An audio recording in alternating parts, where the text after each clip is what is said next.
오늘 제가 드릴 말씀은 지난주하고는 어떻게 보면 약간 반대 대척점에 서 있는 이제 그런 얘기일 텐데, 그 제목은 이제 한국인의 삶과 테크놀로지라고 정했습니다. 그래서 이 기술이라는 거를 우리가 어떻게 받아들여야 하고, 그러니까 어디까지가 우리가 기술이라고 볼 것이냐, 이제 이런 문제에 대해서 좀 문제 제기를 할 것이고요. 저는 이제 개인적으로는 그 사람의 손이 닿은 모든 것들이 일종의 테크놀로지라고 이제 생각을 할 수 있다는 입장을 취하고 있는데, 이제 그렇게 보면은 우리가 일상적으로 사용하는 모든 사물들을 비롯해서 이제 어떤 면에서는 우리가 흔히 자연이라고 생각을 했던 것조차 인공적인 요소들이 굉장히 많이 들어가 있는 측면들이 있기 때문에 이제 이렇게 보면 사실 모든 것들이 다 테크놀로지라고 볼 수 있는 거라고 할 수 있는데, 최근에 이제 우리가 이른바 테크놀로지나 기술이라는 용어를 사용을 할 때 상당히 협소한 의미로 사용을 하고 있기 때문에 생기는 또 여러 가지 오해들이 있어서 이제 그런 것들에 대해서 방금 이제 소개 말씀에서도 얘기가 나왔지만 제가 조그만 책을 하나 썼는데 이제 거기에 나와 있는 내용들 중에 이제 몇 가지를 뽑아서 말씀을 드리려고 합니다. 그래서 아마 여기 이제 연령대가 굉장히 다양하긴 한데 조금 그 연령대가 높으신 분들은 이제 젊었을 때 그러니까 제가 이제 저는 이제 올해 50 하나가 되는데 제가 이제 어렸을 때의 경험을 바탕으로 해가지고 이제 여러 가지 얘기들을 좀 풀어나가는 걸 좋아하는데 이제 한 40년 전, 40 몇 년 전, 그러니까 70년대 후반에서 80년대 초반 이때의 추억들을 제가 굉장히 많이 생각을 했습니다. 이 책을 쓰면서. 그래서 그런 얘기들을 좀 해보려고 하는데, 이게 아까 나왔던 책이 오고입니다. 그것의 존재를 알아차리는 순간이라는 제목의 책을 읽고요. 이 책을 쓰게 된 계기는 서울경제라는 신문 일간지가 있는데 이제 거기에서 뭐 주간 연재를 해볼 생각이 있냐라고 제안이 와서 뭐 할 수 있는 데까지 한번 해보겠다. 그래서 거의 1년 반에서 2년 가까이 일주일에 한 번씩 한 면을 제가 썼습니다. 그래서 매주 글 쓰는 게 굉장히 힘들긴 했는데 나중에는 좀 익숙해져가지고 이제 주 초에는 구상을 하고 주 말쯤에 이렇게 써가지고 보내고 반복하고를 거의 1년 넘게 하는 과정이 있었는데, 이게 이제 다 쓴 다음에 책으로 묶어가지고 이제 그 출간을 하게 된 이제 그런 케이스입니다. 그래서 한 30여 편의 글이 들어가 있는데 하나의 글마다 특정한 물건을 잡았어요. 그래서 이제 좀 이따 목차도 보여드리겠습니다만 뭐 우유라는 항목이 있고, 그러면 이제 제가 어떤 식으로 썼냐면은 내가 어렸을 때 우유를 언제 처음 접하게 됐는지 생각을 해보고, 그러면 내가 왜 그때 우유를 처음 접하게 됐는지 어떤 맥락이 있었는지, 그러면 이제 사람들이 우유, 그러니까 한국인뿐만이 아니라 전 세계적으로 우유를 먹기 시작한 건 굉장히 오래됐을 테고, 이제 우유에 대한 생각들이 전 세계적으로 어떻게 변했고, 그게 이제 한국에는 어떻게 전래가 됐고, 그러니까 한국 사람들은 이제 우유를 옛날부터 많이 먹었던 것 같지는 않은데 역사적으로 보면은 그 해방 이후에 이제 미국의 영향이 좀 세지고 이러면서 이제 우유를 더 먹여야 된다. 물론 이제 식민지 때 일본 사람들을 따라가지고 먹는 사람들도 있긴 있었습니다. 그렇게 많지는 않았고, 뭐 이제 그런 식으로 이제 얘기들을 좀 풀어나가는 방식으로 글을 썼습니다. 그래서 약간 제 개인적인 경험과 그 역사적인 그 사실 그 맥락을 결합시켜서 이제 글 쓰는 방식으로 30여 편의 글을 썼습니다. 그래서 제목 목차는 없군요. 그래서 뭐 담배라는 제목도 있고,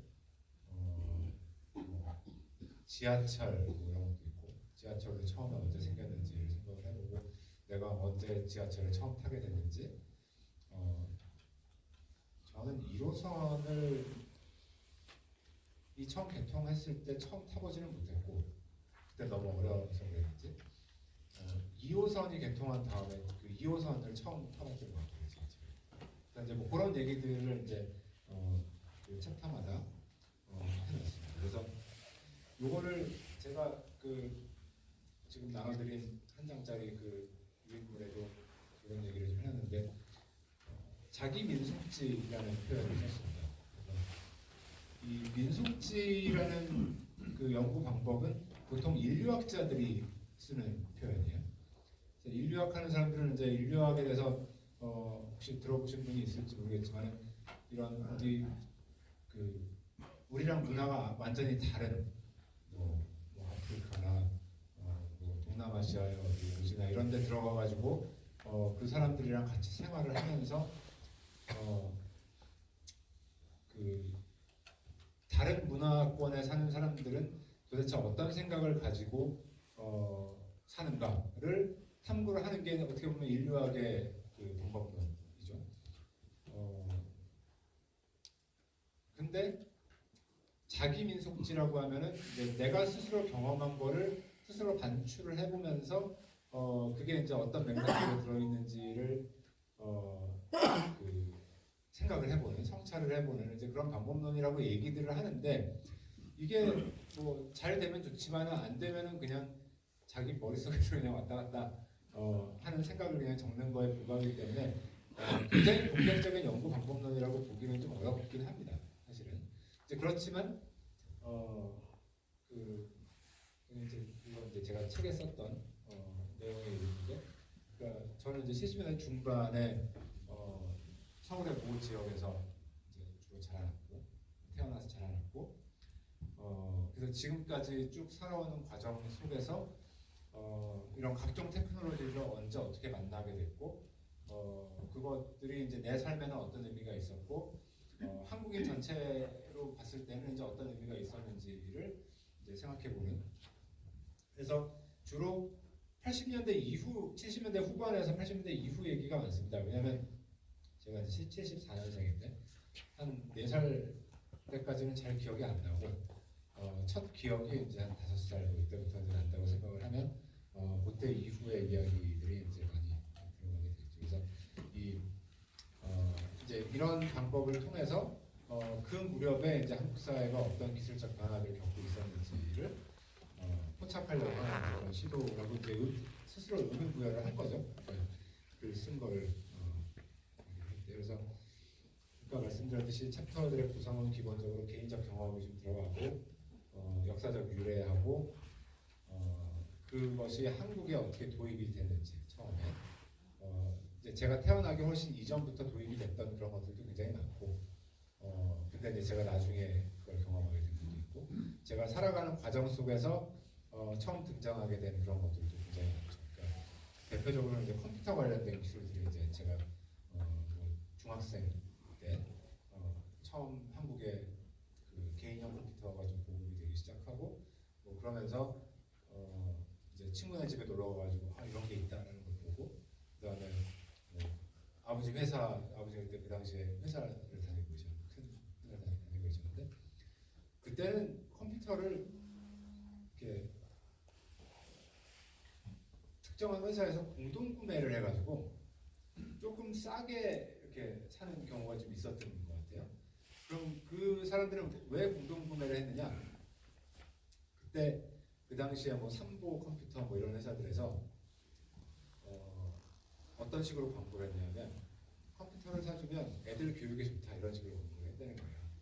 그러니까 그 조금 그래도 경제적으로 여유가 조금 있는 집안이라면 그 당시 애도 그 교육에 대한 관심이 굉장히 높았을 때니까 특히 서울에서는 그러니까 저희 부모님들이 생각하시기에 그래도 집에 컴퓨터 한 대 정도는 있어야지라고 생각을 한 거죠. 그래가지고 아버지 회사에서 같이 공동 구매를 해가지고 집에 컴퓨터가 들어온 게 제가 고등학교 중3에서 고등학교 1학년 올라갈 때 요 무렵이었던 것 같습니다. 근데 그걸 가지고 제가 뭐 공부를 했느냐 하면 공부는 아니고 그때는 뭐 이런 컴퓨터 게임 복사해주는 그런 가게들이 많이 있었어가지고 플로피 디스크라는 걸 이제 공 디스크를 왕창 사가지고 그걸 들고 가서 컴퓨터 게임 복사해서 집에서 이제 엄마 몰래 그런 거 하고 나중에 대학 가서는 컴퓨터 이용해가지고 전화선 연결해서 PC 통신이라는 걸 또 하고 뭐 이런 식으로 이제 시간을 보내. 거죠. 그러니까 그게 뭐 교육적인 효과가 있었느냐 하면 뭐 아무래도 컴퓨터 자체에 익숙해지는 과정이니까 전혀 도움이 안 됐다고 얘기를 할 수는 없겠지만은 하여튼 그 컴퓨터를 처음 팔 때의 그런 광고하고는 조금 다른 형태로 이용을 했던 하여튼 그런 얘기들입니다. 그래서 이게 이제 제 첫 기억, 내가 기억나는 첫 번째 그 장면이기도 합니다. 그러니까 그 사진 찍어놓은 거 보시면은 여기 계신 분들도 이런 앨범이 하나씩 집에 있을 수가 있는데 예전 앨범들은 이렇게 비닐로 찍찍이처럼 찢어가지고 거기다 사진 찍고 다시 붙이는 이런 형태의 앨범이죠. 근데 이 사진을 제가 보여드리는 이유는 이게 물론 이 애기는 이제 저입니다. 제가 어렸을 때인데요. 일단은 아파트가 보이고요. 저 뒤에 차가. 그러니까 제가 이제 관심 있는 거는 사람에게도 관심이 있지만은 어떤 물건들이 내 주변에 있었는지에 대한 관심이 있습니다. 그래서 옛날 앨범, 제 앨범을 이제 부모님들이 모아놓으신 거를 이제 쭉 보면서 이 사진에 어떤 물건들이 걸려 있는지에 굉장히 관심을 갖는데 이 아파트는 어디냐면 지금 삼성동에 있는 그 예전에 있었던 영동 AID 아파트라는 거기에 제가 74년생인데 제가 3살 4살 때 어떻게 분양을 받아가지고 거기에 굉장히 작은 평수의 아파트에서 이제 생활을 했던 기억이고요. 1층 집이 이제 저희 집이었고 1층 집이 그 중에서는 조금 싼 편이었다고 지금도 그렇지만 아파트들 1층이 좀 가격이 좀 싼 편이죠. 그럼 이 집이 저희 집이었고요. 그다음에 저 차는 혹시 기억나십니까?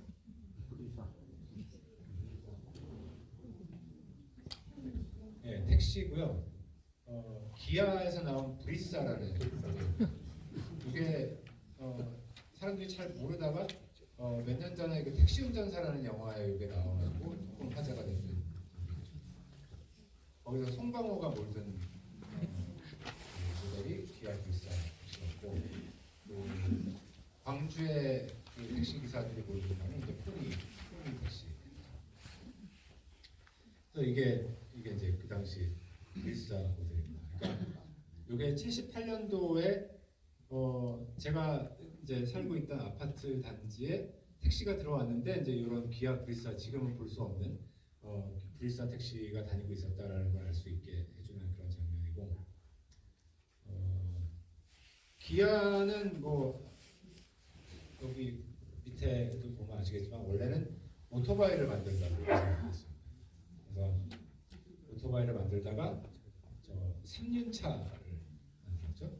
그래서 지금도 대한민국 역사박물관이나 이런 데 가보시면 기아 3륜차가 전시되어 있는 경우가 있습니다. 그러니까 오토바이에서 조금 개조를 해가지고 3륜차를 만들다가 이제 트럭으로 넘어갔다가 이제 브리사라는 모델을 출시를 했는데 이 모델은 이른바 독자 모델은 아니고 그 외국에 있는 모델을 가지고 와서 기아 브리사라는 이름으로 이름만 바꿔가지고 파는 이제 그런 조립해서 파는 그런 형태로 했던 거죠. 그렇기 때문에 이 차는 수출을 할 수가 없습니다. 왜냐하면 외국에 이미 있는 브랜드 그 모델이기 때문에 국내에서 파는 거는 허용이 됐지만은 이거를 많이 만들어가지고 외국에다 수출하는 거는 금지가 되어 있었고요.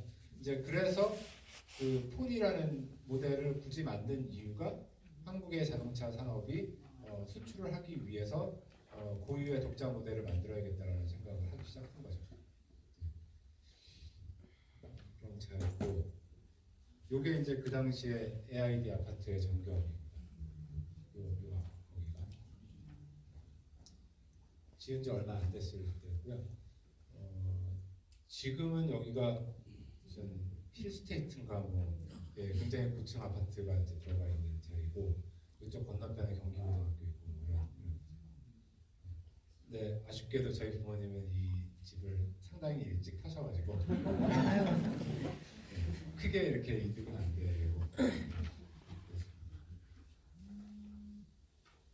그러니까 요게 78년이면은 이제 강남 개발이라고 하는 게 1970년대에 시작했으니까 저 위쪽부터 이제 압구정동부터 해가지고 이제 개발이 돼서 아파트들이 쏙쏙 들어서고 그다음에 뭐 그 지금도 많이 있지만은 공공기관 건물들도 이제 들어오고 그래서 지금 교대 부근에 뭐 법원 검찰청이 이제 들어온 것도 이제 그 무렵에 이제 70년대 초중반에 들어오는 것이고 이게 이제 이렇게 퍼지고 퍼지다가 사실 삼성동까지 오면은 굉장히 멀리 온 거죠. 그러니까 강남 개발로 치면은 거의 끝에 해당하는 그런 것이고 저희 아버지께서는 이제 이 집에 살면서 종로구 소공동까지 출퇴근을 하셨습니다.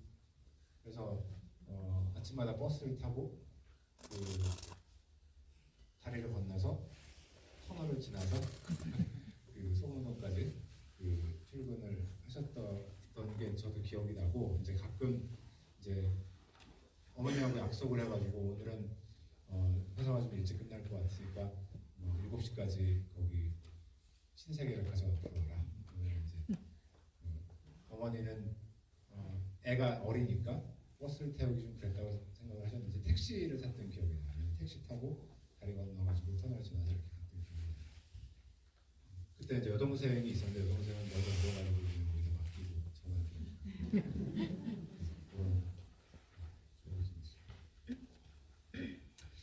그래서 하여튼 제가 관심 있는 게 이제 어떤 거라는 건 대충 말씀을 드렸고 제 주변의 물건들에 대해서 그러니까 모든 물건들에 대해서 관심이 있는 사람이면 그래서 이제 기술의 역사를 공부를 한다고 하는데 그런 물건들의 배치가 어떻게 달라지고 새로운 물건들이 언제 들어왔고 이제 이런 것들을 이제 연구를 하는 게 제가 하는 일이에요.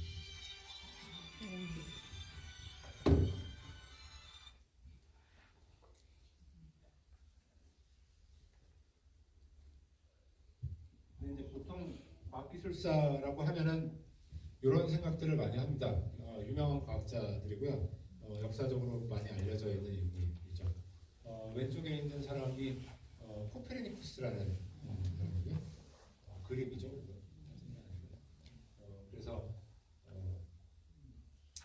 그 지동설을 주장하는 데 굉장히 중요한 역할을 했던 사람이라고 알려져 있고 이 이전 사람들은 지구는 움직이지 않고 나머지 모든 천체들이 지구를 중심으로 움직인다고 생각을 했는데 코페르니쿠스가 그걸 바꿨다 이렇게 알려져 있죠.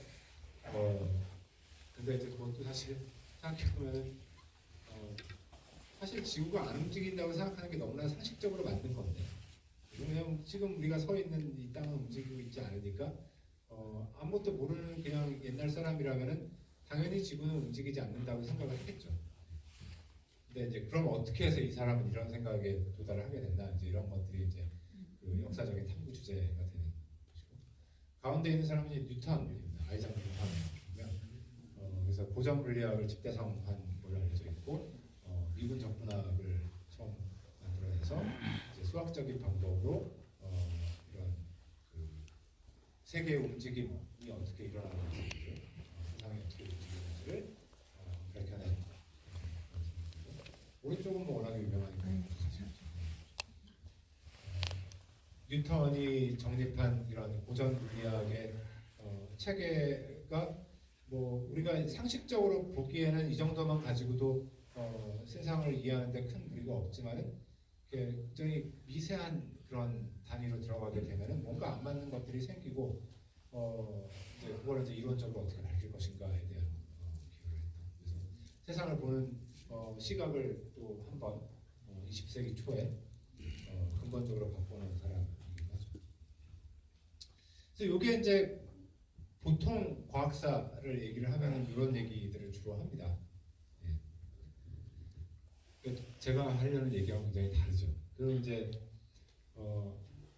저는 이제 기술에 대해서 관심이 있고 과학이라는 거는 자연 세계의 자연 세계가 어떤 식으로 작동하는지에 대해서 관심을 갖고 거기에 대한 체계적인 지식을 쌓으려고 하는 이제 활동이라고 한다면 기술이라고 하는 거는 어찌됐든 간에 인간의 편의를 증진시키기 위해서 사람이 자연에 개입을 해서 뭔가 바꿔놓는 그런 그걸 이제 우리가 보통 기술이라고 정의를 합니다.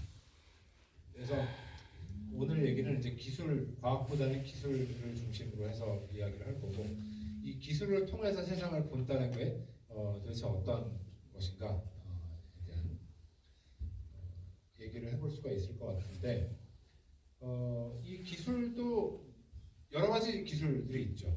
그러니까 지금 지난주에 얘기 들으신 인공지능 뭐 이런 것도 기술이라고 얘기할 수 있고, 방금 제가 얘기한 뭐 자동차 만드는 거나 아파트 단지 이런 것도 사실 일종의 기술이고, 지금 우리가 이 들어와 있는 이 건물도 테크놀로지의 일종이라고 볼 수가 있고, 뭐 여러분들 앉아 계시는 의자, 사용하는 핸드폰은 물론이고 모자, 뭐 마스크 이런 게 다 어떻게 보면 인간이 자연 상태에 개입을 해서 변형을 함으로써 인간에게 편의를 주기 위해서 만들어낸 여러 가지 물건들을 우리가 지금 사용을 하고 있습니다.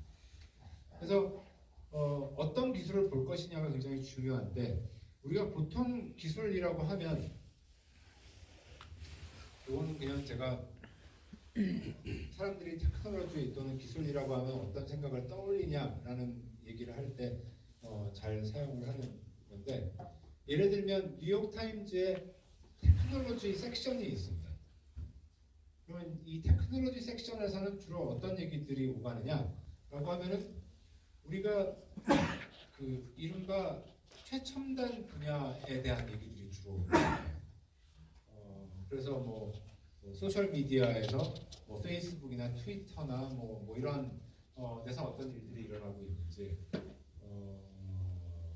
뭐 구글에서 뭐 광고를 어떻게 하고 있는지, 애플에서 컴퓨터 만드는 회사에서 이제 뭘 하고 있는지, 그다음에 제프 베이조스라는 사람은 아마존.com의 CEO인데, 이 사람이 이제 그 일론 머스크는 그 우주 개발하는 걸로 유명하잖아요. 그래서 스페이스X 프로그램이라는 걸 하고, 근데 이 베조스라는 사람도 그 우주 개발에 관심이 굉장히 많았던 그런 사람이어서 그런 뭐 로켓 만들고 최첨단 로켓을 만들고 IT 분야에서 어떤 일들이 일어나고, 이런 것들이 이제 이 테크놀로지 섹션에서 주로 이제 다뤄지는 얘기들이었습니다. 그러니까 이게 이제 미국 맥락에서 그런 건데, 사실은 한국도 뭐 크게 다르진 않습니다.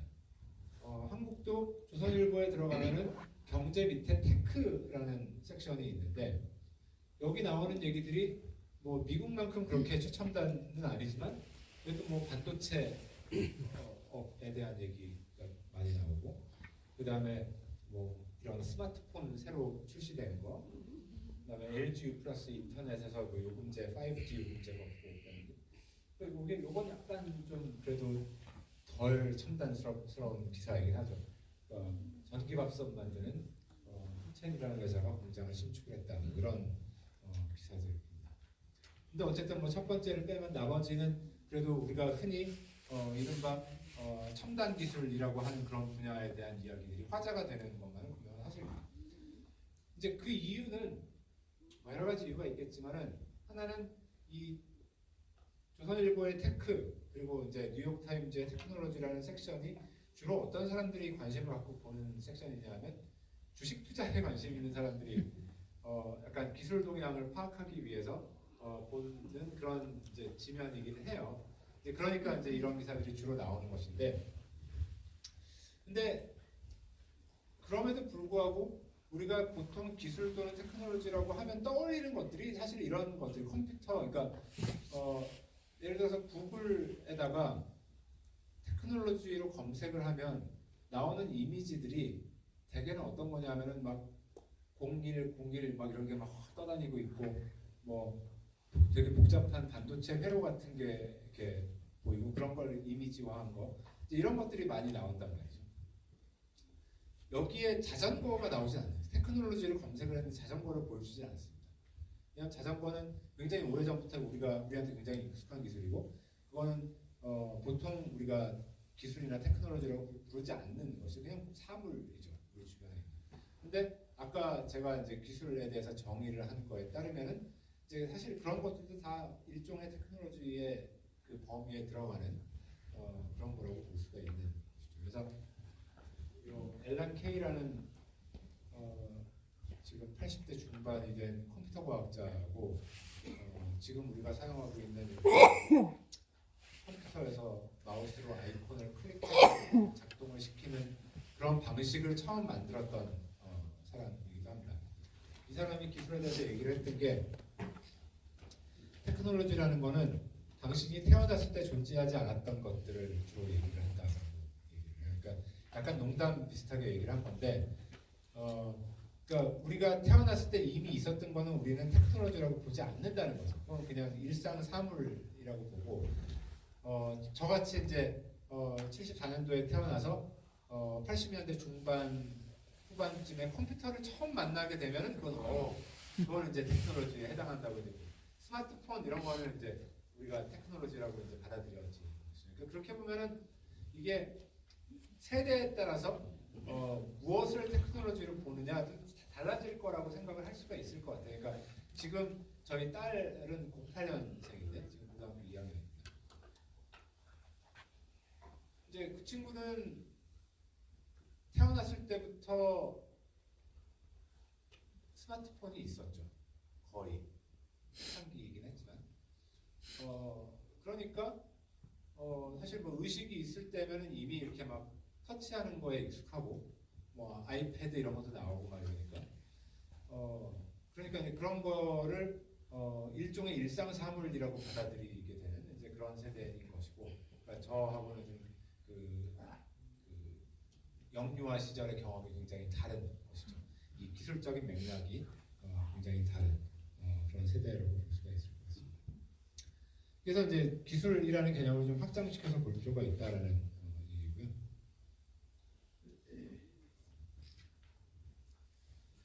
그래서 여기서 이제 한 단계 더 나아가면은 우리의 일상을 구성하는 사물 모두가 어떻게 보면 테크놀로지에 해당한다고 볼 수가 있고, 이 기술에 대해서 우리가 잘 알지 못하고 있는 것들이 상당히 있습니다. 예를 들면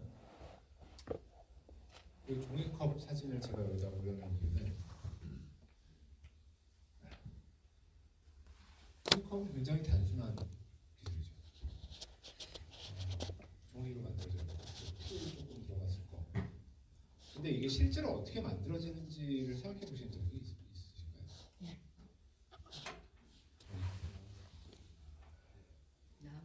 나무를 캐서. 그렇죠. 그러니까 그 길게 뒤로 가보면은 거기부터 시작을 하겠죠. 나무를 베서 펄프를 막 만든 다음에 그걸 어떻게 해가지고 종이를 만들고 그 종이를 이제 잘라가지고 이제 또 다른 기계에다 집어넣겠죠. 그러면 이 종이컵을 만들어주는 기계가 또 따로 있습니다. 그러면 이제 종이 원료 판으로 만들어진 종이를 쓱 집어넣으면은 무슨 기계가 내려서 팍팍팍 잘라준 다음에 그거를 이렇게 종이컵 모양으로 이렇게 말아가지고 풀을 붙여가지고 이렇게 해주는 그런 기계가 다 있단 말이죠. 그러니까 그거는 이제 18세기 산업혁명 이후에 우리 인류가 그 어떤 제조업이라는 걸 할 때 모든 부문에서 기계를 사용하는 거를 굉장히 선호하는 그런 경향이 있었기 때문에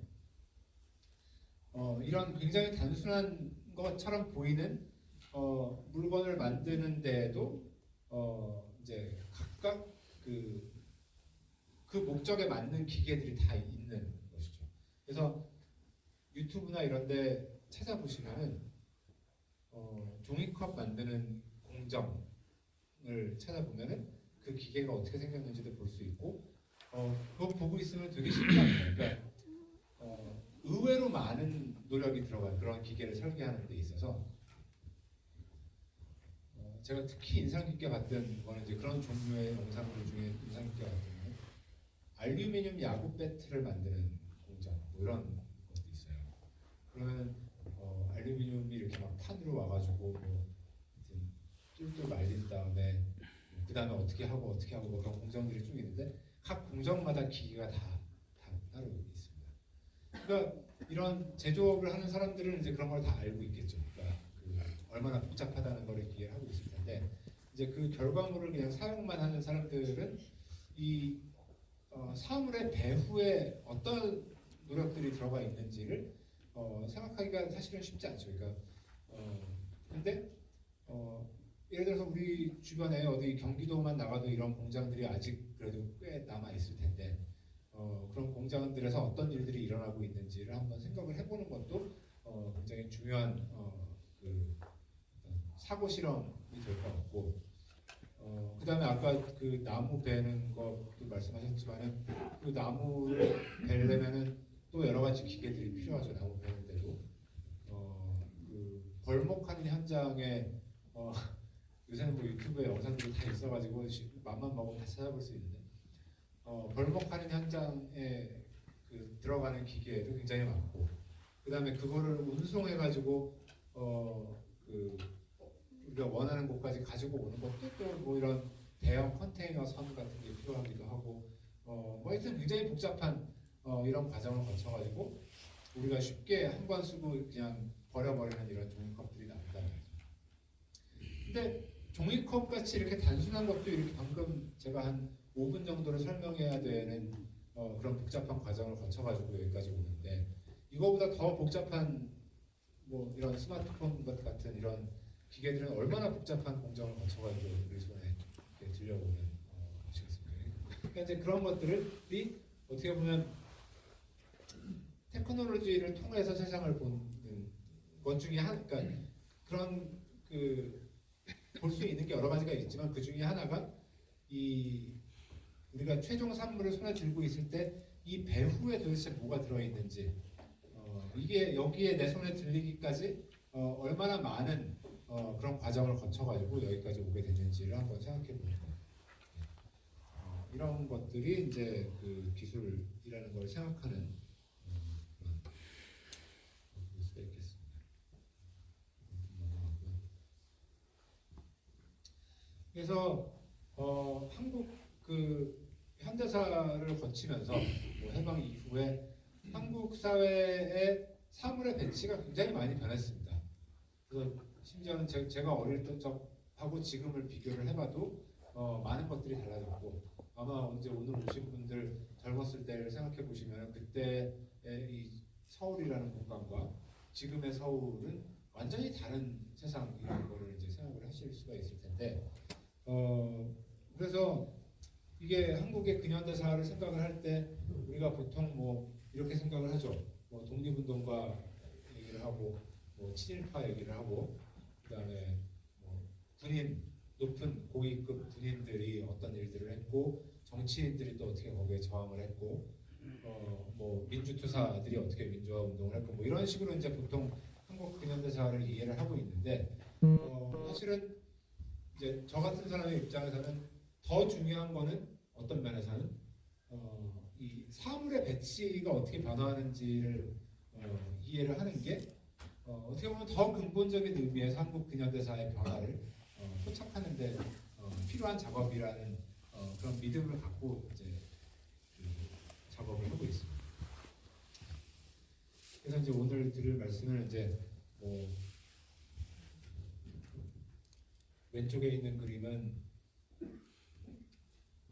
상도동 부근에서 제가 찍은 사진인데요.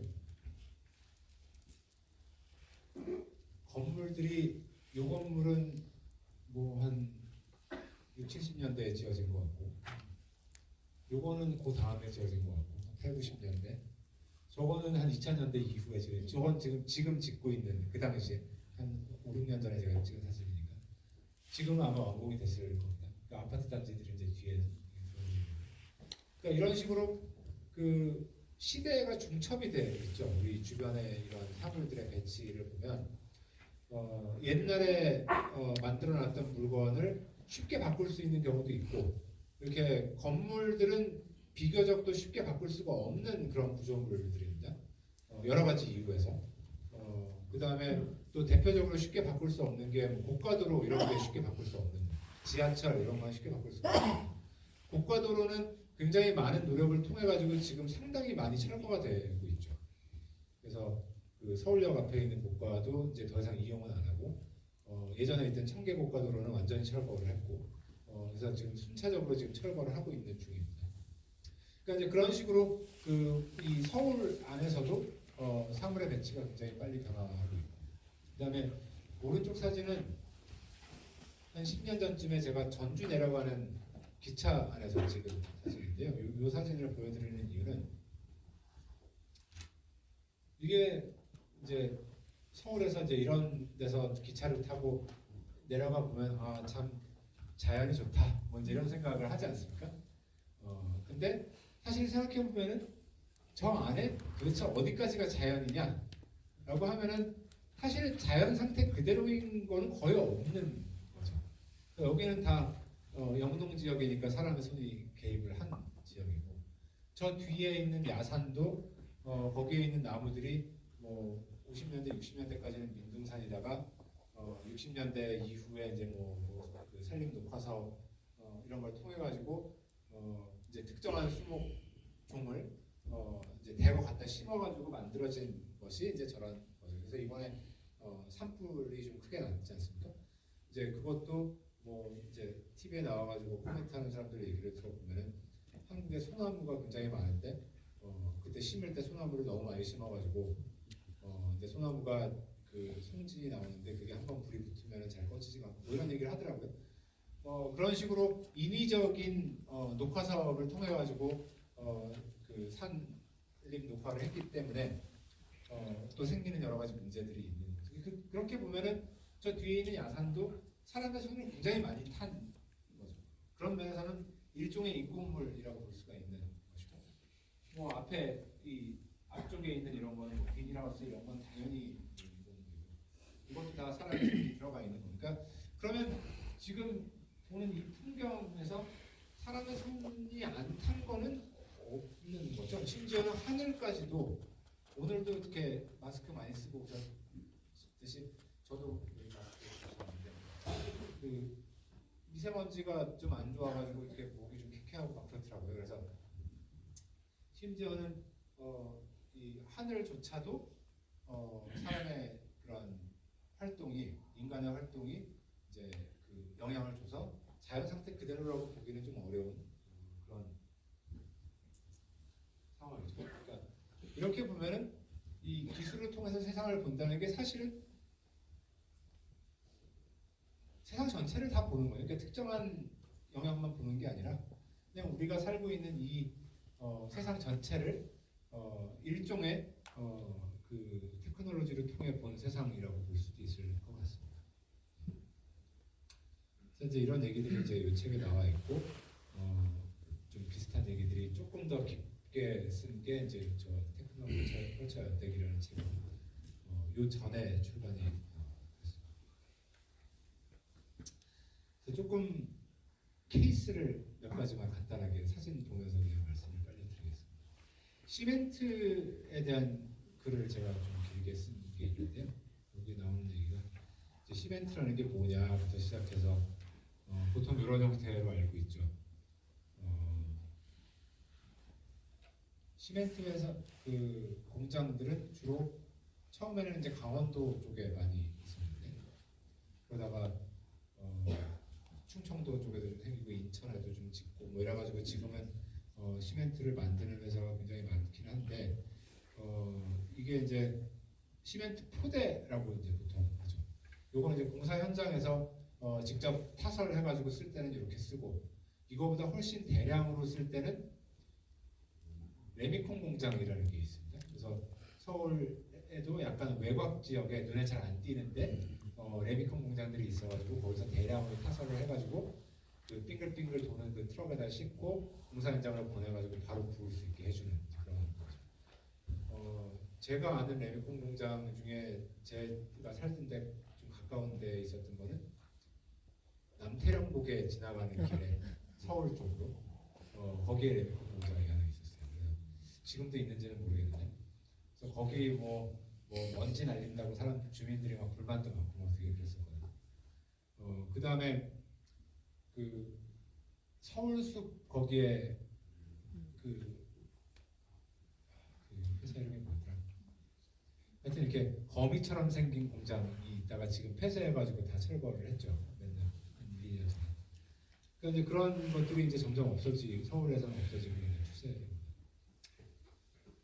근데 근데 이 시멘트를 어떻게 보통 사용하냐 하면 철근을 박아가지고 사용을 합니다. 철근 콘크리트라는 형태로. 이거는 이제 20세기 초에 미국인 발명가가 처음 개발했다고 알려져 있고, 시멘트를 한국 사람들이 처음 접하게 된 거는 일본 사람들 통해 가지고 접하게 됐습니다. 그래서 식민지로 전락하기 이전부터 일본인들이 와가지고 뭐 경인철도 부설하고 뭐 이런 과정에서 일본에서 시멘트를 가지고 와서 그걸 이용해서 이제 여러 건설 사업들을 추진을 하고, 그다음에 식민지가 된 다음에는 더 본격적으로 여러 가지 건물들을 짓는데 시멘트를 이용을 했죠. 그래서 군산에 쌀 창고가 지금도 굉장히 많이 남아 있고, 지금은 이게 많이 뭐 식당이나 카페로 개조를 해가지고 군산이 약간 그런 걸로 좀 요새 마케팅을 좀 하더라고요. 그 식민지 시대 때의 건물을 개조를 해가지고 사람들이 이제 갈 수 있는 그런 공간, 문화 공간으로 만들고, 총독부 건물도 시멘트로 철근 콘크리트로 만들어진 겁니다. 그래서 철거할 때 굉장히 힘들었죠. 1995년도에 철거를 했는데 이 사진은 이제 더 옛날에 찍은 사진이고, 근데 지금 보면은 아마도 여기에 광화문이 들어와 있는 거를 기억을 하실 텐데, 요 세대 분들은 식민지 때는 광화문을 아예 옮겨놨었습니다. 저쪽으로 옮겨놨었고, 그 총독부 건물이 그냥 그 경복궁의 문처럼 이렇게 서 있는 그런 상황이었고,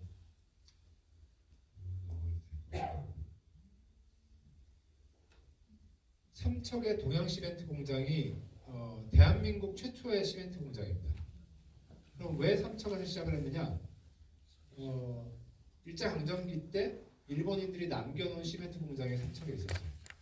그러니까 일본의 시멘트 회사 중에 유명한 데가 이제 오노다 시멘트 회사라는 데가 있었는데, 거기가 이제 일본 내에서도 시멘트 공장이 굉장히 많고, 그다음에 일본이 이제 식민지를 일본인 입장에서는 개척을 하면서 한반도를 먹고, 한반도에도 이제 평양이나 이제 이런 지역에다가 시멘트 공장들을 많이 지었단 말이죠. 왜냐하면 그쪽에 이제 원료들이 많으니까. 그러다가 이제 만주를 이제 더 확장이 됐을 때는 그쪽에다가도 또 시멘트 공장을 짓고, 이제 이런 회사가 있는데 38선이 그어지고 나니까 38선 이남 지역에 유일하게 시멘트 공장이 있는 게 삼척이었습니다. 이북 지역에는 한 대여섯 개가 있었어요. 그래서 그 남북 분단이 되고 각자 이제 그 경제 발전 계획을 추진을 하는 과정에서 북한이 굉장히 유리한 입장에 있었죠. 그래서 대한민국 정부는 그 이후에 이제 미국의 원조를 받아가지고 시멘트 공장을 신설하는 작업을 굉장히 빠르게 추진을 하려고 노력을 했습니다. 그래서 이게 처음에 유일하게 있었던 거고, 시멘트가 이제 한국 전쟁 이후에 재건할 때 이제 많이 쓰이다가, 이분이 이제 쌍용 그룹 회장이었던 김성곤이라는 분인데, 그 당시에 이제 공화당 그 박정희 대통령 시대 때 공화당 쪽에 이제 국회의원도 여러 번 하고, 말하자면 정치 자금을 대는 역할을 맞아요, 그 당시에. 근데 시멘트가 과생산이 됐어요. 70년대 초에. 그래가지고 그 재고가 남아도는 거죠. 그래서 이제 이걸 어떻게 할까 이제 이 양반이 고민을 하다가 대통령을 만났을 때 뭐 이왕 이렇게 된 거 그냥 우리가 기부를 하겠다 뭐 이렇게 된 것 같아요. 그래서 일단은 재고를 좀 소진을 시켜야겠다라는 생각에 그래서 이제 그 당시에 막 시작하고 있었던 새마을운동의 과정에서 정부에서 시멘트를 대거 풀어가지고 각 마을에다가 경쟁을 시켜가지고 이렇게 높은 점수를 받은 마을은 우리가 시멘트를 대주겠다 뭐 이런 식으로 해서 뭐 이렇게 벽도 다시 짓고 세우고, 뭐 마을 회관도 새로 짓고, 뭐 빨래터도 보수를 하고, 다리도 놓고 뭐 이런 작업들을 이제 새마을운동의 과정에서 추진을 하고, 요때 이 농촌 지역에 시멘트가 굉장히 많이 들어가게 됐고 70년대. 지금도 이제 가보면 그 흔적들이 남아있죠. 그때 이제 시멘트 했던.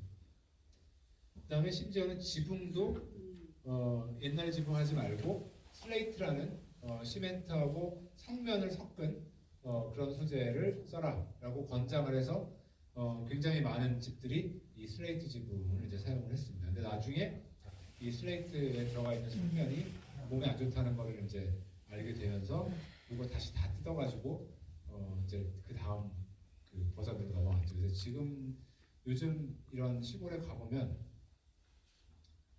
요새 또 플라스틱, 그러니까 요 슬레이트 이후에는 플라스틱을 많이 썼던 것 같아요. 지붕 소재로. 그래서 이렇게 비슷하게 생겼는데 이렇게 플라스틱을 끼워가지고 지붕을 할 수 있게 만들어진 이제 그런 모습이 있더라고요. 그래서 이게 굉장히 많이 쓰레기로 남았고 여기저기에 좀 널려 있게 되는 이제 그런 시기가 있었고 이거는 또 쉽게 폐기하기가 좀 어려워서 조금 난감하게 된 그런 케이스입니다. 그래서 뭐 무슨 예능 프로에서 여기다가 삼겹살을 구워 먹으면 맛있다 이런 거 이제 나오기도 했는데 뭐 삼겹살을 구워 먹는 거는 괜찮다고 해요. 몸에 특별히 나쁘거나 뭐 그러진 않다고. 네. 이게 가루를 날렸을 때 이제 문제가 되는 것이지. 그다음에 해방이 된 다음에 광화문을 복원을 하는데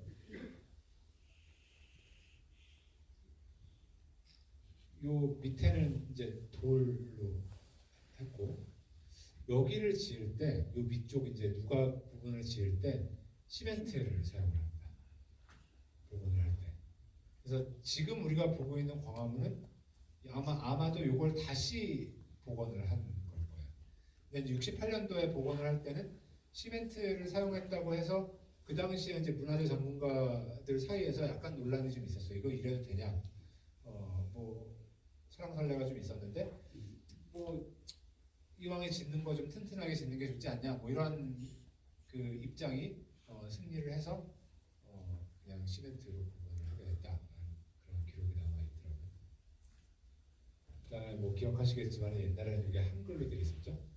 그 박정희 대통령 친필로 광화문이라는 형판이 있었던 그게 나중에 이제 당연히 민주화된 이후에 떼어내고 지금의 형판으로 바뀌었죠.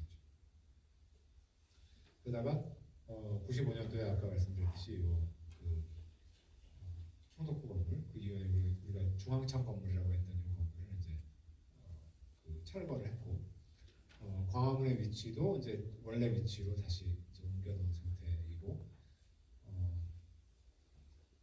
그래서 저는 요 장면이 되게 그 중학교 때 기억나는 그 장면입니다. 그래서 제가 이제 중학생 때 그 학교에서 국립중앙박물관 이런 데 관람을 같이 단체로 가면 여기 가가지고 이렇게 들어갔던 기억이 나요. 그래서 이 중앙청 건물도 이게 옛날 식민지 시대 그 관청 양식 그 건축 양식이 이렇게 계단이 양쪽으로 이렇게 올라가는 그런 계단이 가운데 있었고 그래서 이제 전시집으로 들어가게 됐던 그런 장면이 기억이 나는데 어쨌든 95년도에 철거를 해가지고 지금은 이제 남아있지 않아요. 그다음에 이제 콘크리트는 굉장히 많이 사용이 됐죠. 그래서 요거는 이제 신도시의 장면일 텐데 점점 콘크리트의 시멘트의 소비량은 늘어나고 있습니다. 지금까지도. 근데 이제 이게 언젠가는 뭐 요새 뭐 재건축이니 뭐 이런 게 잘 안 된다고는 하지만은 어쨌든 오래된 집들은 이제 다시 지어야 될 때가 올 텐데 그때 이 수많은 폐기물들은 어떻게 할 것이냐 이제 이게 굉장히 숙제로 남아 있는 것이죠. 그래서 이 시멘트를 전공하는 사람들이 있어요. 이게 토목공학 분야에서 시멘트 소재를 연구하시는 분들이 있는데 이거를 뭐 약간 친환경 소재처럼 만들 수 있느냐에 대한 연구도 일부 되고 있는 걸로 알고 있고 그 다음에 폐기물을 어떻게 할 거냐 이거에 대한 고민들도 좀 있는 걸로 알고 있습니다. 그래서 좀 과다하게 사용하고 있는 게 아니냐라는 우려도 좀 있고 특히 이 한국에서 아파트 단지들에 대한 선호가 굉장히 많기 때문에 서구 사회나 다른 어떤 문화권들에 비해서 시멘트 사용이 1인당 시멘트 소비량이 좀 많은 편이긴 하죠. 그런 문제가 좀 있다. 경운기 얘기까지만 하고 뭐 잠깐 쉬고 또 질문 듣고 그렇게 하겠습니다. 경운기는 다들 경험을 해보셨죠? 원래는 이렇게 쓰는 겁니다. 그 경운기의 목적 자체가 밭을 가는 거니까 이렇게 손으로 잡고 몰고 가면서 소처럼. 근데 이제 우리가 보통은 어떻게 이해를 하냐면 이렇게 이해를 하죠. 지금 우리가 보통 경운기를 떠올리게 되면 이렇게 이제 생각을 하는데 원래는 이렇게 이용을 해요.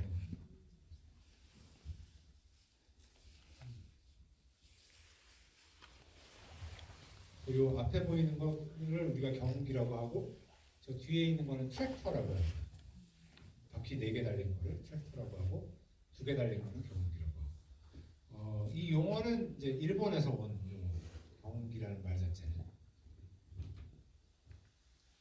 그럼 이제 경운기는 언제 처음 생겼느냐? 이런 식의 기계가 1920년대에 호주에 살고 있던 어떤 그 농촌 지역에 살고 있던 발명가가 이런 기계를 만들었다. 그래서 이런 기계를 바탕으로 해서 뭐 전 세계에서 몇몇 회사들이 뭐 비슷한 기계들을 내놓기 시작을 했는데 이제 그게 이제 유럽에서도 유행을 하고 미국에서도 이렇게 2바퀴 달린 것들이 좀 유행을 하기도 하고 그래서 그 가든 트랙터라는 이름으로 많이 팔렸다고 해요. 대규모 영농을 하기에 적당하진 않지만 규모가 작으니까 그냥 소규모로 뭘 하기에는 굉장히 편리한 뭐 그런 기계다. 그래서 한국의 신문에 경운기라는 말이 처음 나온 거는 1938년도입니다. 그 당시에 동아일보에 일본에서 가지고 온 경운기를 소개하고 있는 기사예요. 그래서 자동식 경운기가 뭐 새로 발명이 됐는데 경이적인 능력을 발휘를 한다. 한 시간에 1단보라는 거는 이제 면적의 단위인데 1단보를 경험할 수 있다 한 시간에. 그래서 그 일본의 뭐 어떤 발명가가 서양에 있는 어떤 그 아까 보여드린 그런 것들을 개조를 해서 벼농사 환경에 적합하게 개조한 물건을 만들어냈고 그게 이제 한국 그 당시에 조선 식민지로 소개가 됐던 것이죠. 뭐 그렇다고 해가지고 막 널리 쓰이고 막 이런 건 아니었습니다. 근데 이제 일본에서는 전쟁이 끝난 다음에 1945년도 이후에 어떤 일들이 있었냐면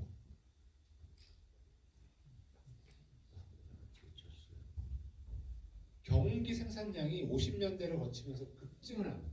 거의 100배 이렇게. 그럼 이게 왜 100배 늘어났느냐? 전쟁 때 군수물자를 만들던 회사들이 전쟁이 끝나고 군수품을 만들 수가 없게 되니까 농기계 사업으로 뛰어들게. 그래서 뭐 미쓰비시 중공업 대표적인 전범 기업이죠. 이런 회사들이 경운기를 만들기 시작을 합니다. 그러니까 뭐 그 전함 만들고 비행기 만들고 이런 회사니까 얼마나 잘 만들겠어요? 그래서 그 경운기를 이제 대량 생산을 해가지고 일본 내에다가 두고 그 보급을 하고 그 다음에 남은 거는 이제 해외에다가 수출을 하고 뭐 이러한 일들을 이제 50년대 이후로 하게 되죠. 이제 그 중에 일부가 이제 한국에도 그 소개가 됩니다. 그래서 이거는 1961년도에 신문에 실린 광고인데요. 미쓰비시 경운기 광고예요. 이거 61년도면은 생각해 보시면은 한일 국교 정상화가 되기 전입니다. 그러니까 그때도 이미 그러니까 국교는 아직 맺진 않았지만 그러니까 협상 중이었죠. 그때 반대도 굉장히 많았고 그런데 그 어떤 기업들이 그러니까 미쓰비시라는 회사가 한국 시장을 조금 이렇게 들어오려고 하는 이제 그런 움직임은 그때부터 이미 있었던 것이죠. 그래서 여기서 약간 주목해서 보셔야 될 게 이 CT83이라는 모델명입니다. 그래서 이거를 한국에서 이런 기기에 관심을 가진 사업가가 하나 있었습니다. 대동공업이라는 회사고요. 대동공업이라는 회사는 그 이전까지 이제 이런 뭐 원동기 같은 거 좀 만들고 뭐 이런 회사였는데 그 이 사장이 김삼만이라는 분인데 사장이 어디 뭐 네덜란드, 노르웨이 뭐 이런 영농 선진국들을 방문을 하고 거기에서 이제 아이디어를 얻어가지고 우리도 기계화를 해야 된다라는 약간 신념을 가지게 됐다. 뭐 이런 식으로 이제 본인 자서전에다가 쓰고 있어요. 그래서 경운기를 만들어야겠다. 그래서 미쓰비시 중공업하고 기술 제휴를 맺어가지고 첫 번째로 만들어낸 제품이 이 물건입니다. 그래서 여기 대동공업 로고가 박혀 있고, 근데 모델명을 보면은 HUE의 CT83입니다. 그러니까 미쓰비시 중공업에서 만든 모델을, 그러니까 아까 그 기아 브리스아를 만든 것처럼 외국에 있는 모델을 그냥 부품을 일부 도입을 하고 한국에서 만들 수 있는 거는 만들어 가지고 조립을 해서 만들어낸 거죠. 그래서 최초의 한국산 경운기가 1963년도에 나오기 시작합니다. 처음에는 농민들이 이거를 잘 안 받아들이고 이거 이렇게까지 우리가 투자를 해야 되나. 이게 가격이 그 당시에 제일 싼 게 25만 원이었거든요. 1963년도에. 근데 그 당시에 25만 원이 지금 얼마인지 제가 정확하게 모르겠습니다만 네. 거의 1년 수입에 가까운 뭐 이런 걸 수도 있고 하여튼 굉장히 비싼 물건이었다는 거죠. 그래서 이거를 어떻게 사용을 하고 얼마나 유용한지를 이제 판촉 행사를 이제 지방을 돌아다니면서 이제 하고 있는 그런 장면. 근데 요거를 정부에서 밀어주기 시작해요. 그래서 농촌 기계화 계획이라는 걸 세우고 경운기를 매년 얼마씩 보급을 해가지고 뭐 75년 뭐 70년대 말까지 몇 대를 보급하겠다 이런 계획을 세우고 사람들이 농민들이 이걸 잘 안 받아들이니까 그러면 돈도 대주고 융자도 해주고 이러겠다라는 계획을 세워서 밀어내니까 이제 어떤 효과가 있냐면 이런 기사들이 나오기 시작합니다. 농사에 써야 될 경운기가 시중에서 연탄을 나르고 있다. 그러니까 이게 밭을 갈아야 되는데 사람들이 이제 소규모 트럭 용도로 이제 전용해가지고 사용하는 케이스들이 나오고 그런 사람들은 뭐 실제로 농업 활동에 종사하는 사람들도 아니고 그냥 도시에 사는 사업가들이 그런 이권을 챙기는 용도로 이렇게 대출도 받고 뭐 해가지고 굉장히 싼 가격에 이 경운기를 구매를 한 다음에 딴 데 쓰고 있다라는 지적이 나오기 시작을 하죠. 이건 이제 그 당시에 김종필 국무총리가 대동공업 방문했을 때 사진입니다. 이거는 이제 이 그림은 국립현대미술관을 가면 보실 수가 있는데 70년대 민족기록화라는 사업을 정부에서 추진을 합니다. 그래서 민족기록화가 이제 두 카테고리가 있는데 한쪽은 역사적인 전쟁 장면을 다룬 그림들. 그래서 뭐 을지문덕의 살수대첩 그림, 뭐 여기 뭐 강감찬 장군의 뭐 이순신 장군의 뭐 이런 거 그리는 카테고리가 하나 있고, 그다음에 경제편이 있었어요. 그래서 그 당시에 추진하고 있던 경제개발 정책의 대표적인 그런 기업들의 장면들. 그래서 뭐 포항제철 처음에 용광로 장면, 하여튼 그 중에 하나가 이제 대동공업이었습니다. 그래서 이제 경운기 조립하고 있고 밖에 이제 완성된 경운기들이 쭉 도열해 있는 그런 모습이 있는데, 하여튼 그러다가 75년 정도가 되면 너무나 당연하게 사람들이 이거를 운송수단으로 이용을 하기 시작을 합니다. 그래서 요 아까 보여드린 요거는 71년도인데요. 71년도에는 언론에서도 이거를 약간 비판적으로 봐요. 타고 다니는 거에 대해서, 이걸 트럭으로 이용하는 거에 대해서.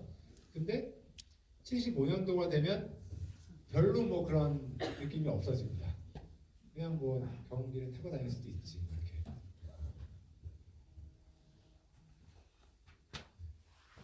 그래서 82년도에 나온 시가 이제 경운기를 타고라는 시가 있는데, 김정환이라는 시인이 있어요. 너무나 당연하게 경운기를 타고 오라고 쓰고 있습니다. 경운기를 몰고 이렇게 밭을 가는 게 아니라 경운기를 타는 거야. 털털거리는 경운기를 타고 시멘트로 만들어진 신장로를 쭉쭉 가는 뭐 이런 장면이죠. 경운기가 이렇게 보이고, 참 신기한 게 2000년 무렵까지 그 대수가 늘어나. 그래서 거의 집집마다 경운기 한 대 정도는 당연히 있는 이제 그런 상태가 되는 건데, 이 과정에서 사실은 정부 및 농협의 그 융자금 같은 게 굉장히 많이 들어갔죠. 그래서 일부 여기에 대해서 비판적인 사람들은 농민들을 너무 의존적으로 만든다라는 의견도 있고, 아니면은 일부러 대출을 막 밀어내가지고 이 사람들을 이렇게 다시 그걸 갚기 위해서 뭘 해야 되고, 그다음에 돈을 갚아야 되니까 또 쌀 매수를 해줘야 되고 수매를 해줘야 되고, 뭐 하여튼 이런 굉장히 복잡한 한국의 농업의 그런 문제들이 사실은 여기 경운기 도입에서도 약간 보이는 그런 거죠. 그러다가 이제 2000년 정도를 피크로 해가지고 떨어지기 시작하는데, 뭐 그렇다고 해서 기계류 사용이 줄었느냐 하면 그게 아니라 줄어든 대신 이제는 더 큰 트랙터를 대부분 요새는 사용을 합니다. 그러니까 경운기라는 것 자체가 약간 불편하거든요. 그러니까 원래 경운기는 이렇게 타고 가라는 용도로 만들어진 게 아닙니다. 그런 기계가 아니거든요. 그래서 실제로 경운기를 몰아보는 분들은 아실 거예요. 거기에 의자가 없어 아예. 그래서 의자가 없고 여기 지금 앉아 있는 것처럼 보이지만 여기에 이렇게 보통은 고무줄을 이렇게 해가지고 그냥 거기다 임시로 앉는 자리를 만들어 놓는 거죠.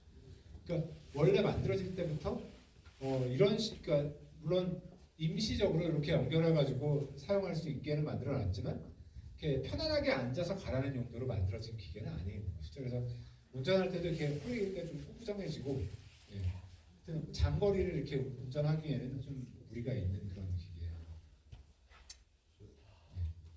이런 물건도 상당히 한국의 현대사를 이제 이해하는 데 굉장히 중요한 물건 중에 하나. 그래서 일단 시간이 좀 지나서 여기까지만 말씀을 드리고 이제 질의응답 좀 받고 또 시간이 좀 남으면 뒤에 조금 더 추가로 드릴 말씀이 있으면 하겠습니다. 감사합니다.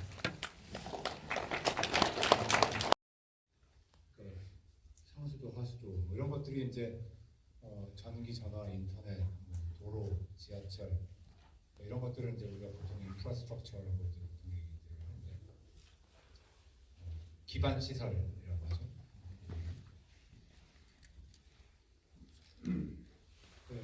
여기에 왜 관심이 있냐면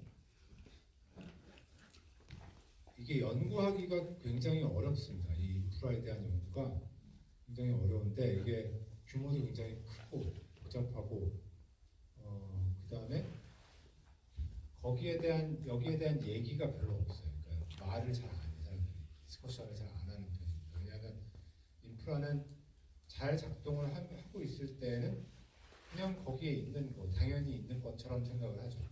그러니까 우리가 다리를 지나가면서 일반적으로는 무너질 거라고 걱정을 하지 않죠. 근데 한국에서는 실제로 무너진 적이 있긴 있습니다. 도로를 차를 타고 다니다가 땅이 꺼질 거라고 생각을 안 하는데 얼마 전에 커졌어요 실제로.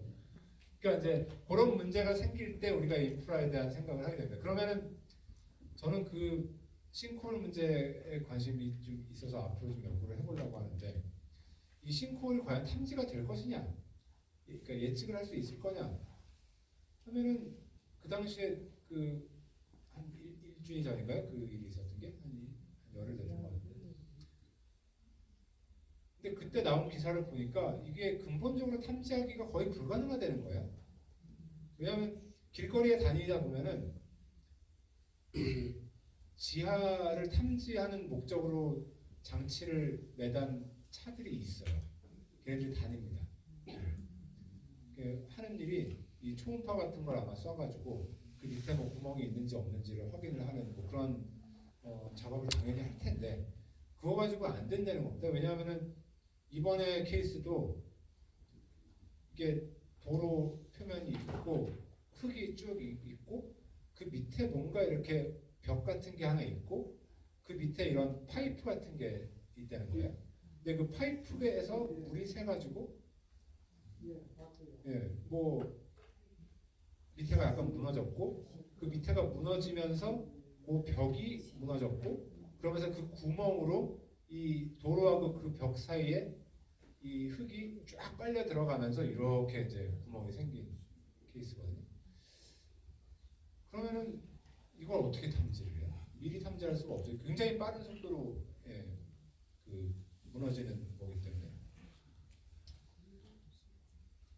그래서 이제 그런 것들을 앞으로 뭐 기후 변화도 온다고 하고 비도 더 많이 오고 뭐 이러면은 아마도 지금 우리가 사용하고 있는 인프라는 이제 그동안 계속 개비를 하긴 했지만 많은 부분 우리가 6, 70년대, 80년대를 거치면서 그 시스템을 일단 만들어 놓은 걸 이용을 하고 있을 것이고 그 위에다가 이제 뭐 유지 보수를 해가지고 지금 사용을 하고 있는데 그게 이제 60년, 50년, 60년, 70년 이렇게 지나가면은 이제 당연히 문제가 생길 수가 있고 거기다가 이제 기후 변화가 만약에 지금보다 더 심해지게 되면은 그게 버티지 못하는 순간이 올 수가 있죠. 그래서 그러면은 거기에 대한 연구를 좀 해야 되지 않나라는 생각이 들어서 뭐 물론 저 말고도 이제 다른 그 토목공학이나 이런 분야에서 일부 연구를 하고 계신 분들이 좀 있긴 있는데 그래서 뭐 스마트 인프라를 만들어야 된다부터 시작해서 뭐 여러 가지 얘기들을 합니다. 그러니까 이게 문제가 생겼을 때 드러난다는 특징이 있죠. 인프라는. 요거는 저희 집 앞에 갑자기 이걸 뜯더라고요. 그래서 이걸 왜 뜯냐? 물어봤어요. 제가 요 분한테 가가지고 사진을 찍은 다음에 이건 무슨 문제가 있어서 뜯는 거냐? 그랬더니 이게 이제 저쪽 반대편이 이제 큰 도로고 이쪽은 약간 그 천 같은 게 좀 흐르는. 그래서 그 큰 도로에 옆에 보면은 이렇게 그릴처럼 돼 있어가지고 물 빠지는 데가 있잖아요. 거기에서 물이 들어가면 여기를 통해 가지고 그 한강 지류에 해당하는 그 천으로 이제 물이 들어가게 만들어주는 그 관이라는 거예요. 근데 여기가 막혔대. 막혀가지고 이걸 이렇게 끄집어내지 않고 뚫어보려고 하다가 도저히 안 돼가지고 결국엔 땅을 다 파고 관을 교체하는 이제 공사를 했다는 겁니다. 그래서 이런 일들을 이제 시시때때로 하죠. 주로 이제 그 서울에서는 이제 구청에 해당하는 데에서 서울시를 중심으로 이제 이런 계획을 아마 세울 거고 실제 실행은 이제 구청 단위에서 아마 하는 것 같은데 이런 일들을 합니다. 근데 이게 상수도 하수도가 우리가 당연하게 생각하지만 이런 일이 가끔 있습니다. 2019년에 인천에서 몇 달에 걸쳐 가지고 녹물이 나오는 경우가 있어요. 그러니까 이 녹물이 나오는 경우는 두 가지 경우가 있죠. 하나는 그 아파트에만 나오는 경우가 있고 특정한 아파트에만. 그러면은 이제 그거는 그 아파트에 뭔가 이 물탱크에 문제가 생긴 물탱크나 그 배관에. 근데 이렇게까지 장기적으로 나오는 거는 이 전체 시스템에 뭔가 문제가 생긴 거잖아요. 그러니까 이 지역 전체가 그랬거든요. 8,500가구가. 그러니까 3주 동안 그래가지고 그럼 이제 이 문제는 왜 생겼느냐? 뭐 하여튼 대충 이런 과정을 거쳐가지고 가정으로 물이 들어오는데 이 취수장이라는 게 한강 서울 주변에서 취수를 하는 데가 이제 몇 군데가 있습니다. 그래서 뭐 물론 사람들 많이 사는 그 지역에서는 안 하고 약간 상류에서 하는데 취수장 중에 한 군데가 유지보수 때문에 문을 닫았대요. 그래서 취수장을 바꿨어요. 그러니까 한쪽에서 그러니까 나머지 두 군데에서 이제 그 지역을 다 커버를 해야 되는 그런 상황이 생기면서 물의 흐름이 바뀌었답니다. 요 논문이 나오기 직전에 물의 흐름이 바뀌었는데 물의 흐름이 바뀌면 어떤 일이 생기냐면 이 상수도 관에는 녹이 있을 수밖에 없겠죠. 그러니까 녹 자체를 막을 수는 없습니다. 근데 평소에는 그냥 물이 자연스럽게 흐르니까 그 녹이 특별히 떨어지지 않고 그냥 나오는 거예요. 근데 물의 흐름이 바뀌면서 이 평소에 물이 안 가던 방향으로 물이 흐르기 시작하니까 그 녹이 좀 이렇게 쌓여 있던 데에서 녹이 떨어져 나왔어요. 떨어져 나오니까 그 조각들이 부딪히면서 더 많은 녹들이 떨어져 나오게 됐다는 거예요. 그러니까 이게 나중에 이제 설명을 하는 건데 이랬을 것이다라고. 근데 그렇게 일단 녹이 떨어져 나오기 시작하면 점점 더 많은 녹들이 떨어져 나오게 됩니다. 어쩔 수 없어요. 그러면 이건 해결책이 뭐냐?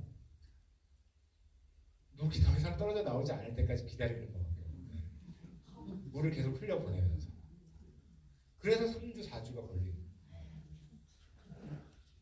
그러니까 이게 인프라가 갖고 있는 특징이 이게 한번 이런 문제가 생기면은 이거를 다 끄집어 내가지고 교체를 하지 않는 이상은 해결 방법이 없는 것이죠. 그러니까 이것도 사실 예측하기가 굉장히 어려운 것이고 근본적으로 해결하기는 더 어려운 거죠. 물론 이제 교체를 할 때마다 뭐 그 녹이 좀 덜 서는 그런 그 소재로 관을 바꾸고 뭐 이런 작업들이 이제 수차적으로 하긴 하겠지만 지금 서울에서 깔려 있는 상수도 관의 길이가 뭐 얼마인지 제가 정확하게 모르겠지만 그걸 한꺼번에 다 한다는 거는 뭐 불가능할 거고 불가능에 가까울 게 아니라 이건 사실상 불가능할 거고 여기 있네 14,000km 이상의 상수도 관로가 깔려 있다고. 이제 이 문제에 대해서 생각을 하다 보니까 그러면 이제 그 뒤편에는 뭐가 있냐? 그러면 이제 댐들이 있는데 이 댐들은 도대체 왜 하고 있는 거냐? 이렇게 한강에 댐이 이렇게 많은 이유는 뭘까요?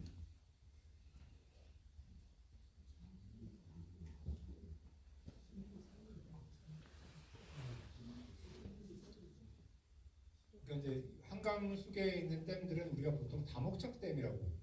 네. 왜 다목적이라고 하느냐? 전기 만드는 것도 일부 용도가 있지만은 그게 사실은 전부는 아니고, 그러니까 물 관리를 하기 위한 거예요, 기본적으로는. 왜냐하면 한강에서 쭉 내려오는 과정에서 이제 이 수위가 쭉 정해지니까 그 수위를 관리를 해서 뭐 농업용수로도 쓰고, 그다음에 이쪽에 물이 부족하면 좀 내려주기도 하고, 뭐 관리를 이제 그런 식으로 하는 거죠. 그래서 이렇게 생겼습니다. 약간 과장이긴 한데 저쪽에서부터 쭉 한강까지 이렇게 한강이 물이 내려오게 돼 있죠. 그러니까 태백산맥 강릉 넘어가는 그 태백산맥부터 시작해가지고 쭉 내려오는 그런.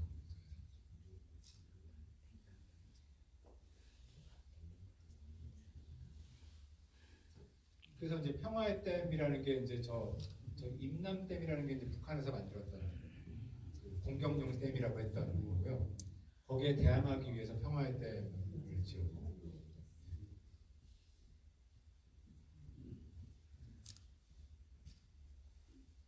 그래서 사실 이 한강 속에 있는 댐들은 수력 발전의 효과는 거의 없다고 해도 무방합니다. 왜냐하면 이걸 흘려내려 보내지 않아요, 잘. 막아놓고 있는 거지. 그다음에 한강이라는 이 강도 뭐 당연히 자연 상태의 강이죠. 원래 있던 강이고 빗물이 내려가지고 이제 강이 만들어지는 건데 지금의 한강의 모습은 또 예전하고는 또 많이 달랐죠. 그러니까 그 강동구 쪽에 이런 싱크홀이 많이 생기는 이유 중에 하나가 거기가 원래 강이었기 때문에 그런 것도 있습니다.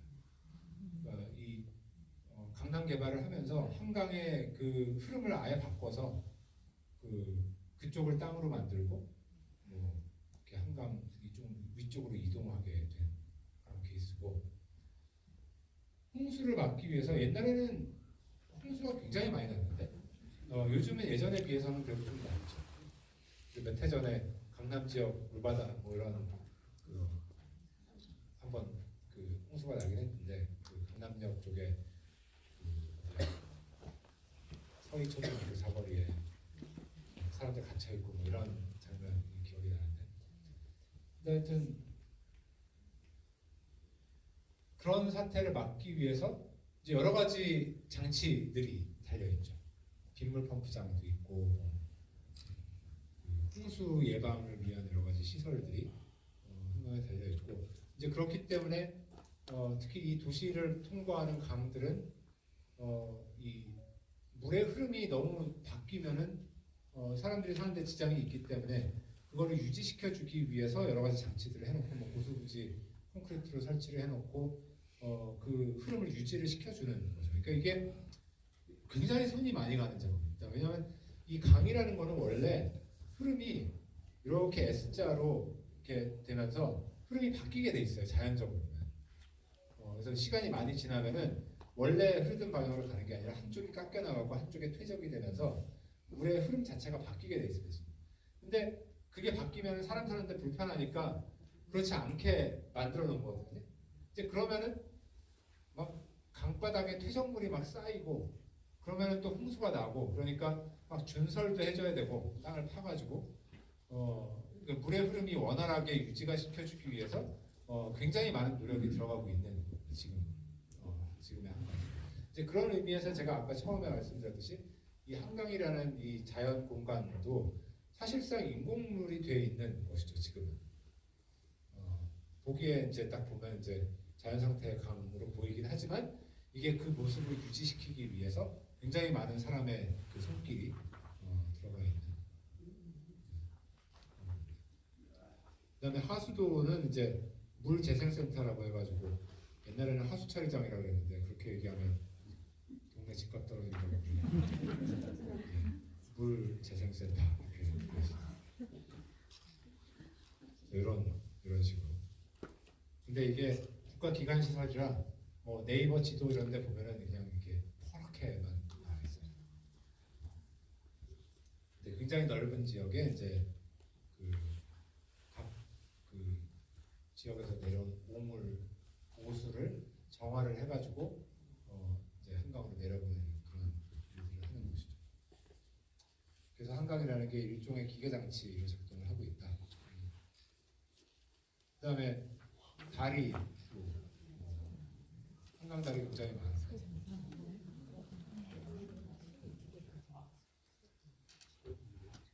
이 사진은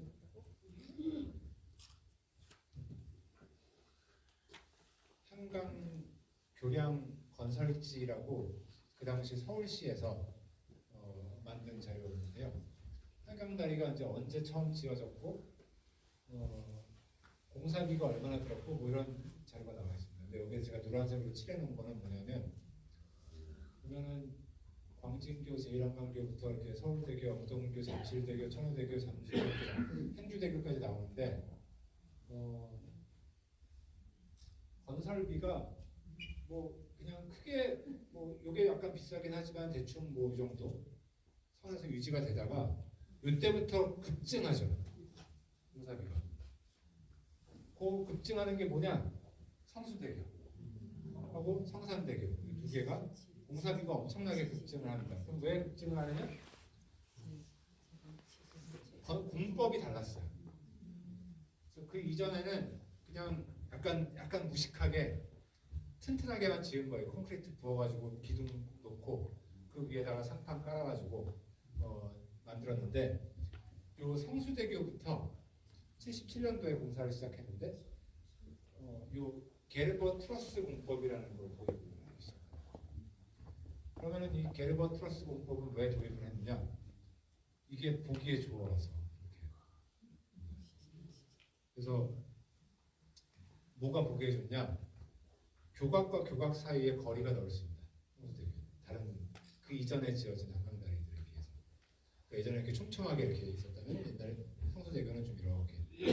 그래서 미관상 굉장히 좋았고 어쨌든 새로운 기술을 이용해가지고 그 공사비도 몇 배, 그 이전에 직전에 지은 다리에 비해서 5배 이상 들여가지고 공사를 했는데 15년 만에 무너졌죠. 15년, 79년도에 개통을 했으니까 딱 15년 만에 무너졌어요. 요건 제가 대학 다닐 때.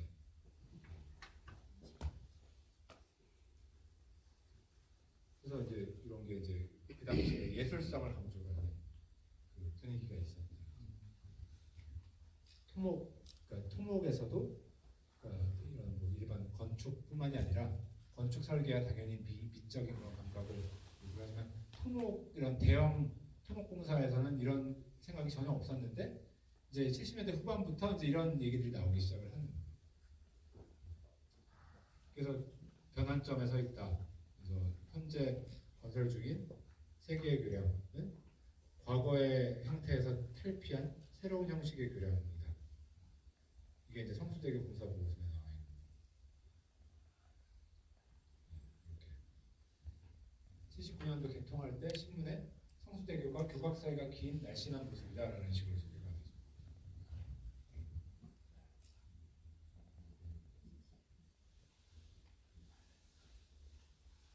근데 이제 성수대교가 무너지게 된 과정은 이제 그 이후에 많이 조사를 해가지고 많이 밝혀졌는데 결론만 말씀드리면 하여튼 제대로 된 게 아무것도 없었다. 뭐 이게 결론입니다. 기본적으로. 그래서 설계도 좀 이상했고 기술력도 부족했고 시공 과정에서도 문제가 있었고 유지 보수도 잘 안 한 데다가 심지어는 그 직전에 이게 좀 이상하다라는 신고가 들어왔음에도 불구하고 무시가 됐고 그런 여러 가지 과정을 거쳐가지고 무너졌다. 그래서 요게 이제 그 당시에 그 검경 합동조사단에서 낸 보고서의 일부인데 원래는 용접이 이렇게 돼야 되는데 성수대교는 이렇게 용접을 했다. 껍데기만. 그래서 밖에서 봤을 때는 용접을 제대로 한 것처럼 보이지만 사실은 힘을 잘 받지는 못하는 그런 형태로 부실 시공이 돼 있었다. 뭐 이런 게 이제 밝혀지게 되죠. 그래서 뭐 성수대교 얘기도 있고, 그다음에 터널은 아까 제가 뭐 저희 아버지가 요 남산 터널을 통과해가지고 출퇴근을 매일 하셨다는 얘기도 했는데 이게 원래 남산 1, 2호 터널을 처음에 지을 때는 이걸 약간 군사시설처럼 생각을 했어요. 그러니까 이 박정희 시대 때 지어진 건축물들이 많은 경우에 군사적인 의미가 있다는 얘기가 있습니다. 아마 들어보신 것도 있을 거예요. 예를 들어서 뭐 압구정동 현대아파트에 뭐 그 기관총을 놓을 수 있는 그런 구멍이 있다. 뭐 이런 얘기. 예. 그다음에 일산 신도시 개발할 때 뭐 북쪽으로 향하는 벽이 훨씬 두껍대더라. 왜냐면 시가전을 할 때 그쪽이 뭐 막아줘야 되기 때문에 뭐 이런 얘기들이 있지 않습니까? 그러니까 그게 이제 특히 분단 상황에서 그런 대규모 건설 사업을 할 때 군사적인 그런 함의를 생각하지 않을 수가 없는 것이죠. 그래서 이건 약간 방공호처럼 쓰려고 처음에 계획을 했던 것 같아요. 그래서 1, 2호 터널을 이렇게 서로 만나게 되는데 가운데에다가 뭔가 광장처럼 이렇게 공간을 만들어서 만약에 유사시에 거기에 사람들이 대피할 수 있게 이렇게 만들겠다는 계획이 있었던 겁니다. 근데 이제 근본적으로 터널은 굉장히 많은데 특히 경기도에 많죠. 이거는 뭐 지리적인 것 때문에 그렇죠. 이 서울이 산으로 둘러싸여 있기 때문에 서울로 진입을 하려면 터널을 통과해가지고 올 수밖에 없는 그런 것이고, 현재 최장 터널은 이제 서울 양양간 고속도로에 있는 뭐 11km짜리 터널이다. 아마 강릉이나 뭐 속초나 가실 때 여기 통과해가지고 운전해가지고 가시면은 이걸 통과하게 되는데, 약간 위험한 생각이 들더라고요. 저도 한번 이용을 해봤는데 너무 길어가지고 정신을 약간 놓치면은 그냥 아주 좋진 않았어요. 그래서 저는 기분이. 그래서 뭐 이런 그 여러 가지 우리 그 도시에서 볼 수 있는 인프라에 좀 저도 앞으로는 더 관심을 갖고 연구를 좀 해봐야 되지 않을까라는 생각이 혹시 뭐 마지막 질문 함께 있으시면 하고, 아니면 없으시면은 시간은 가지고 왔으니까 오늘 말씀 들어주셔서 감사합니다.